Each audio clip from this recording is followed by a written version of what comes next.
Hi friends, good afternoon. This is Sai Academy நீ நல்லா படி. ஸோ இன்றைக்கி நம்ம வந்து அக்கௌண்டிங் பார்ட் 2 வீடியோ ரெக்கார்ட் பண்ண போகிறோம்.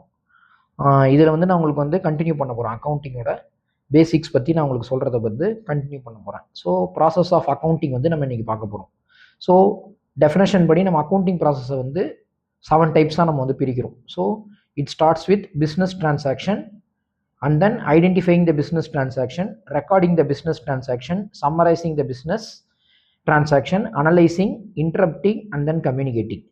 இது எல்லாம் சேர்ந்தது தான் நம்மளை பொறுத்த வரைக்கும் ஒரு அக்கௌண்டிங். சரிங்களா? இந்த எல்லா ஃபங்க்ஷனையும் நம்ம சேர்க்கணும். சேர்த்து பண்ணால் தான் அது அக்கௌண்டிங். ஸோ முதல்ல ஐடென்டிஃபைங். அப்படின்னா முதல்ல நமக்கு வந்து நம்மளோட சோர்ஸ் டாக்குமெண்ட்ஸ்லேருந்து பிஸ்னஸ் டிரான்சாக்ஷனை ஐடென்டிஃபை பண்ண தெரியணும். கம்பெனி ரிலேட்டட் பிஸ்னஸ் டிரான்சாக்ஷனை. ரெண்டாவது வந்து பார்த்தீங்கன்னா ரெக்கார்டிங். ரெக்கார்டிங்கிறது என்ன அப்படின்னு பார்த்தீங்கன்னா, என்ன ஆர்டரில் அந்த டிரான்சாக்ஷன் நடந்ததோ அதை வந்து நம்ம வந்து ஒரு புக்கில் என்டர் பண்ணுவோம். அந்த புக்குக்கு பேர் தான் ஜேர்னல்.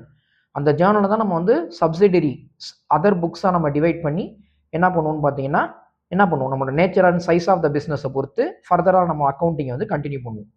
நெக்ஸ்ட்டு வந்து பார்த்தீங்கன்னா கிளாசிஃபையிங். கிளாசிஃபைங்கிறது என்ன அப்படின்னு பார்த்தீங்கன்னா, நம்ம ரெக்கார்டட் டேட்டா வந்து என்ன நேச்சர் ஆஃப் அது அக்கௌண்டிங் அப்படிங்கிறத நம்ம வந்து கிளாஸிஃபை பண்ணுவோம். அது வந்து நம்ம கிடச்சிருக்கிற இன்ஃபர்மேஷனை வச்சு தான் நம்ம கிளாஸிஃபை பண்ண முடியும்.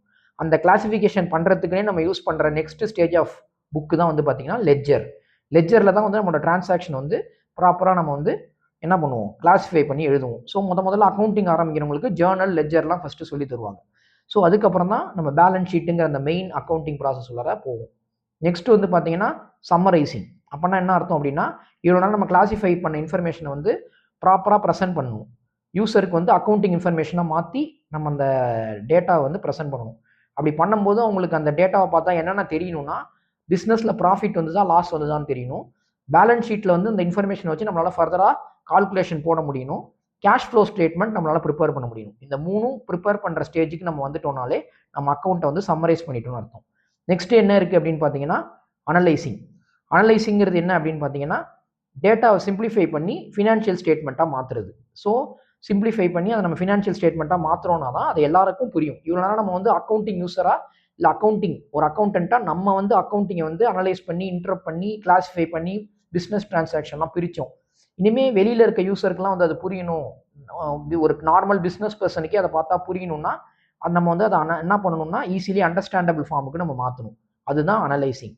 நெக்ஸ்ட் என்ன இருக்குது அப்படின்னு பார்த்தீங்கன்னா இன்டரப்டிங். இன்டரப்டிங்கிறது என்ன அப்படின்னு பார்த்தீங்கன்னா, அந்த சிம்பிளிஃபைட் டேட்டாவை வந்து கிளியராக எக்ஸ்பிளைனபிளாக இருக்கணும். அப்போனா அந்த டேட்டாவை பார்க்குற பிஸ்னஸ் ஓனரோ இல்லை எம்டியோ இல்லை உங்களோட பிஸ்னஸ் யார் அந்த பிஸ்னஸை ரன் பண்ணுறாங்களோ அவங்களால வந்து சர்டன் டிசிஷன்ஸை வந்து எடுக்க முடியும். அந்த இன்ஃபர்மேஷனை வச்சு, அந்த அக்கௌண்டிங் இன்ஃபர்மேஷனை வச்சு ஃபர்தராக பிஸ்னஸ் எக்ஸ்பெண்ட் பண்ணலாமா, பிஸ்னஸ் ப்ராஃபிட்டில் போதா லாஸில் போதா, இந்தமாரி முக்கியமான டிசிஷன்லாம் எடுக்கிற மாரி இருக்கும். ஸோ அதுதான் வந்து என்னன்னு பார்த்தீங்கன்னா இன்டரப்டிங். லாஸ்ட்டாக வந்து என்ன இருக்குது அப்படின்னு பார்த்தீங்கன்னா கம்யூனிகேட்டிங். அப்படின்னா என்ன அர்த்தம்னா, இப்போ நம்ம சம்மரைஸ் பண்ணி அனலைஸ் பண்ணி இன்டரப்ட் பண்ண இன்ஃபர்மேஷனை வந்து யாருக்கெல்லாம் சில குரூப் ஆஃப் யூசர்ஸ் இருப்பாங்க, அதை நான் உங்களுக்கு கிளாசிஃபிகேஷன் அடுத்து சொல்லுவேன். ஸோ அந்த சர்டன் குரூப் ஆஃப் யூசர்ஸ்க்கு அந்த இன்ஃபர்மேஷன் வந்து கம்யூனிகேட் பண்ணுவோம். உதாரணத்துக்கு அந்த கம்பெனியில் இருக்க ஷேர் ஹோல்டர்ஸ்லாம் தே ஆர் இன்ட்ரெஸ்டட். அவங்களுக்கு என்ன இன்ட்ரெஸ்ட் இருக்குன்னா, கம்பெனி எவ்வளோ ப்ராஃபிட் கெயின் பண்ணியிருக்கு, கம்பெனியோட பெர்ஃபார்மன்ஸ், அதை பற்றிலாம் அவங்க இன்ட்ரெஸ்டடாக இருப்பாங்க. ஸோ அவங்களுக்கு வந்து அந்த இன்ஃபர்மேஷனை வந்து நம்ம கன்வே பண்ணணும்.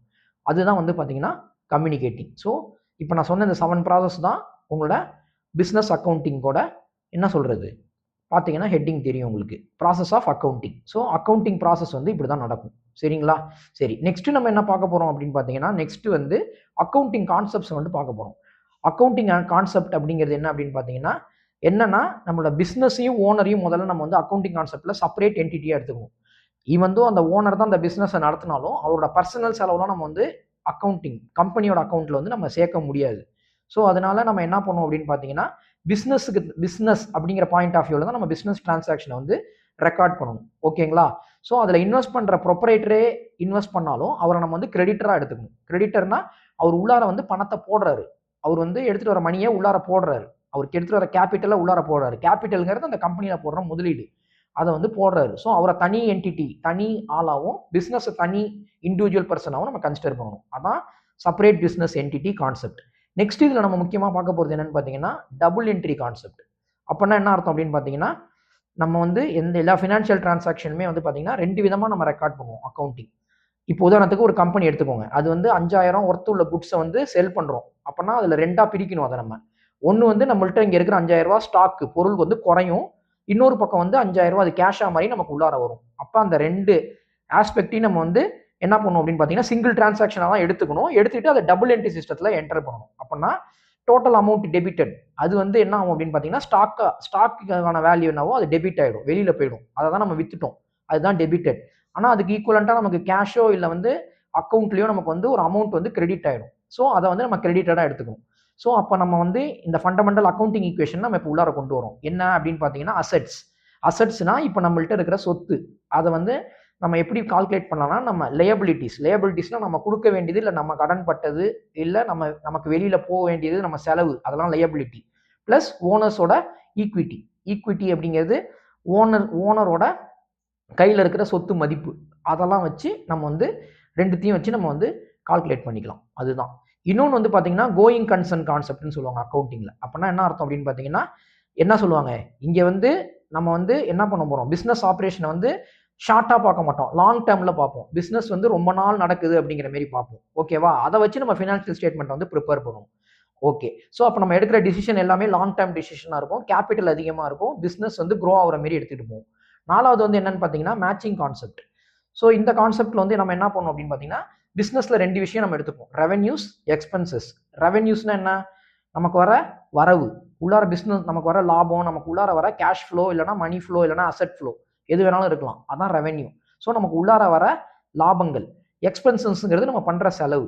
ஸோ ரெண்டுத்தையும் நம்ம என்ன பண்ணுவோம்னா ஒரே சமயத்தில் பண்ணுவோம். ஒரே சமயத்தில் நம்ம அதை வந்து ரெக்கார்ட் பண்ணி ரெண்டுத்தையும் மேட்ச் பண்ணுவோம். ரெவென்யூ எக்ஸ்பென்ஸையும் நம்ம வந்து ஒரு அக்கௌண்டிங் பீரியட்ல மேட்ச் பண்ணுவோம். ஸோ அப்போ நமக்கு எவ்வளோ இன்கம் வந்திருக்கு அப்படிங்கிறதையும் நம்ம எவ்வளோ செலவு பண்ணியிருக்கோங்கிறதும் நமக்கு தெரிஞ்சிடும். அதை வச்சு நம்ம என்ன பண்ணலாம்னா நம்மளோட லாபம், ப்ராஃபிட் அண்ட் லாஸை வந்து நம்ம ஈஸியாக கால்குலேட் பண்ணிடலாம். அவ்வளோதான். ஸோ இதுதான் வந்து நம்மளோட fourth accounting concept, matching concept. சரி, ஸோ இதான் வந்து நம்மளோட மெயின் அக்கௌண்டிங் பற்றி நீங்கள் தெரிஞ்சுக்கணும். நெக்ஸ்ட் நம்ம பார்க்க போகிறது வந்து என்ன அப்படின்னு பார்த்தீங்கன்னா என்ன பார்க்க போகிறோம், அக்கௌண்டிங் சைக்கிள்னு ஒன்று பார்ப்போம். அப்படின்னா இப்போ நான் சொன்ன அக்கௌண்டிங் ப்ராசஸை கம்ப்ளீட் சீக்வன்ஸாக நம்ம வந்து எது எப்படி நடக்குது, எதுக்கு பின்னாடி எது நடக்குது. இப்போ சைக்கிள், அக்கௌண்டிங் சைக்கிள் நம்ம மீன் பண்ணுறது வந்து ஈவெண்ட்ஸ்.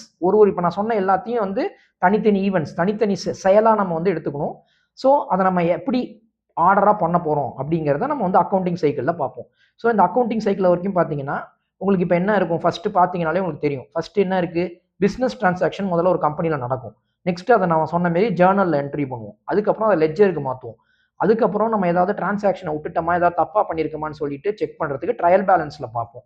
ஸோ அதுக்கப்புறம் நம்ம பண்ண இந்த அக்கௌண்டிங் ஃபுல் டீட்டெயில்ஸையும் ட்ரேடிங் அக்கௌண்ட்டுக்கு மாற்றுவோம்.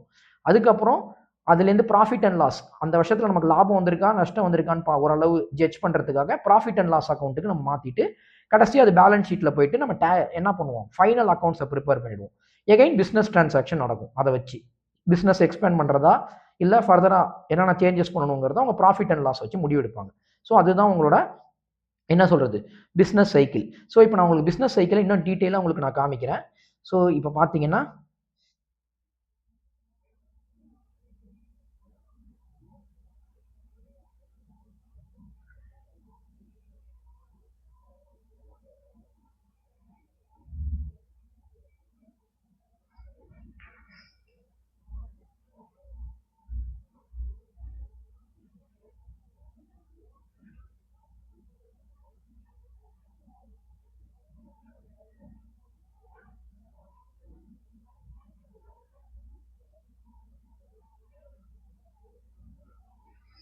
ஸோ இதுதான் உங்களோட நான் சொன்ன பிஸ்னஸ் டிரான்சாக்ஷன்ஸ். அடுத்தது ஜேர்னலுக்கு போகுது, அடுத்தது லெட்ஜருக்கு போகுது, அடுத்து ட்ரையல் பேலன்ஸ், அடுத்து ட்ரேடிங் அக்கௌண்ட், அடுத்து ப்ராஃபிட் அண்ட் லாஸ் அக்கௌண்ட், திருப்பி பேலன்ஸ் ஷீட் ப்ரிப்பேர் பண்ணி ஃபைனல் அக்கௌண்டிங் பண்ணிவிட்டு எகைன் பிஸ்னஸ் டிரான்சாக்ஷன் அதை பொறுத்து நடக்கும். ஸோ இதுதான் உங்களோட என்னது அக்கௌண்டிங் சைக்கிளோட கம்ப்ளீட் சார்ட். ஸோ இப்படி தான் வந்து பிஸ்னஸ் வந்து ரன் ஆகும். Okay students, thank you. நான் வந்து தேர்ட் பார்ட்டில் வந்து ஃபைனல் ப்ராசஸ், அதில் வந்து நம்ம வந்து ஃபர்தர் அக்கௌண்டிங்கோட சில பேசிக் கான்செப்ட்ஸ், சில டெர்மினாலஜி, சில டேர்ம்ஸ் எல்லாம் வந்து நம்ம வந்து தெரிஞ்சுக்கலாம். Okay, thank you so much. So support பண்ணுங்கள். என்னோட யூடியூப் சேனல் வந்து சாய் அகாடமி ஆவடி. இன்ஸ்டாகிராம்லேயும் இதை நான் ரீல்ஸாகவும் போஸ்ட்டாகவும் போடுறேன். ஸோ பாருங்கள், உங்கள் ஃப்ரெண்ட்ஸுக்கெலாம் ஷேர் பண்ணுங்கள். என்னென்ன சேஞ்சஸ் இருந்தாலும் சொல்லுங்கள். ஸோ இன்னொன்று, நம்ம இப்போ தான் ஃபஸ்ட் டைம் வீடியோஸ் ரெக்கார்ட் பண்ணி போடுறோம். ஸோ அதனால் சில என்ன சொல்கிறது டிஸ்கிரிப்பன்சிஸ் இருந்தால் அதை அண்டர்ஸ்டாண்ட் பண்ணிக்கோங்க. அதை பற்றி நீங்கள் கமெண்ட்டில் சொல்லுங்கள். நான் என்னென்ன சேஞ்ச் பண்ணுவோம் பண்ணிக்கிறேன். Thank you so much.